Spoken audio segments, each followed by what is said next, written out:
Hi, it's Megan. I recently was wandering through my local Nordstrom and I wandered over to the Chanel counter, which is kind of a mixed blessing, right? And I fell in love with some of their summer collection. They had really shimmery eyes and they were kind of brown. They had purple. They had a purple mascara, which I didn't get and I'm still thinking about. They had these really vibrant lip glosses and they had this amazing blush, which was kind of a natural tan but a rich pigmented natural tan. And so I'm going to do reviews on a couple of the other products, but the one I'm doing right now is the Chanel New Moon, which is number 97, Illusion d'Ombre eyeshadow. It's $36. It's for 0.14 ounce. So this is what it looks like in the box. And then you take it out, look at this, little black, and it has a little brush. And I'll do the brush first. The brush is actually a good quality brush, surprisingly. You put it together like this, and it's wide enough so that you can apply this to the lid, but thin enough that you can use it as a liner. And according to Chanel, this intensely shimmering longwear eyeshadow offers true versatility, an innovative gel texture that's both soft and cushiony, allows it to be worn as an eyeshadow or an eyeliner, and it includes a specially designed brush. And so it is really a kind of a unique formula, but we'll talk about that in a second. So this is what it looks like. And swatched on my arm, it's like this. And so first I'll talk about the color and why I liked it, and then I'll talk about the formula. So the color, they call it an iridescent copper. This is New Moon. It's a limited edition. They did a limited edition purplish shade and then like a light lavender lilac.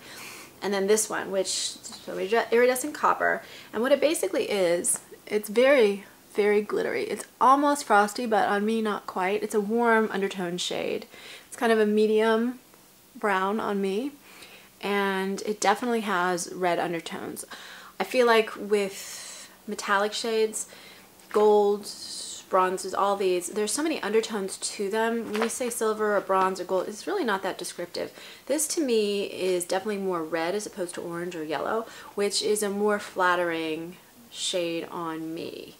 Warm undertones, some of the yellows or the orange stuff can make me look a little, I don't know, sick. So it's a really pretty color. It does apply a little unevenly because it's so glittery. So it's hard to see that in the sunlight inside, the light inside. So I'm taking outdoor swatches as well so you can see it in the sunlight where it hits and you can see how it glistens. I really like these kind of shades. This does apply a little patchy, but it's really easy to blend it out and make it work. So not the best application, I guess, of these shades, and I guess from what I read, it's not the best wear of these shades. Some of them last 12 hours. This one on me lasted almost 9. It does kind of have this soft fading effect about 8 or 9 hours where the sparkle stays a little bit longer than the color, but not a lot. It's really a high quality shadow, so it really does wear pretty evenly overall. I got almost no fallout, and I got no creasing. I got no kind of like, you know, that bunching up, that ickiness that can happen with some kind of cream gel shadows where they kind of bunch up on your eyes. It really, once it was on, it was perfect wear. And on my eyes now, I used this little flat shadow brush, and then I used a little liner brush like this. Although I do think it applies better with a finger. It's one that, you know, using your finger, it's one that you can apply, I can apply with both a brush or my finger. And since I wanted it really even and I wanted to be precise, I wanted to use a brush for the video. So, what else? It's kind of an unusual color, and I know this time of year there's all these like bronzes and sheers and whatever, and I love that look for the summer. I actually, since I live in Southern California where it's been like 80 degrees for much of the winter, and now it's 90, I always like, when I'm in a hurry, just to put a little glistening thing on my eyes and then tone down the rest of my makeup. Because you just get kind of a natural glow, and so for me it's a great look. Not everybody will love it, and also because it's a little bit toned down, I can't do a glistening lip, like, you know, a glittery lip, but if I don't have a lot of lipstick colors with me that day and I forget to bring one that matches, it tends to go with a lot, so it's a very versatile look. The other thing I do sometimes is I do either a black kohl on my upper waterline, or I do a liner with a look like this, and then it goes from like kind of a fun, sparkly, neutral, natural day look to a really dramatic night, smoky-eyed look. I cannot build up a lot of color with this, wet or dry.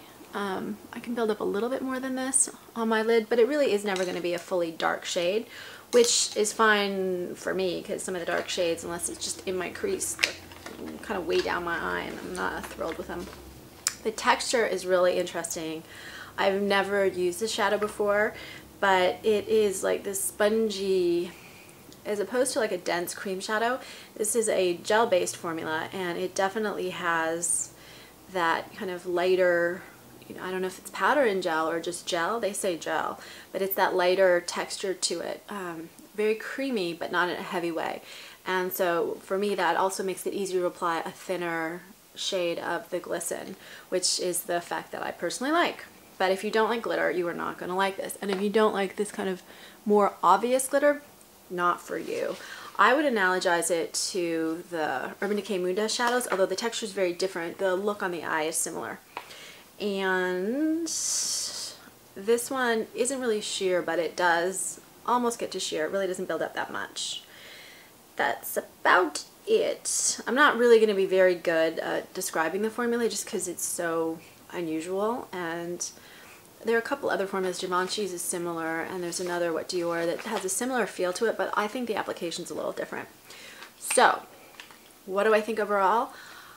I love this. I had no intention of buying any of the Chanel summer collection at all, but when I started swatching it on my arm, I love this type of super shimmery, glistening, I love it. So, not too dark, way too glittery for some, and the glitter is just so pretty. But if you like this type of thing, it is an amazing, amazing shade. If not, it's not for you.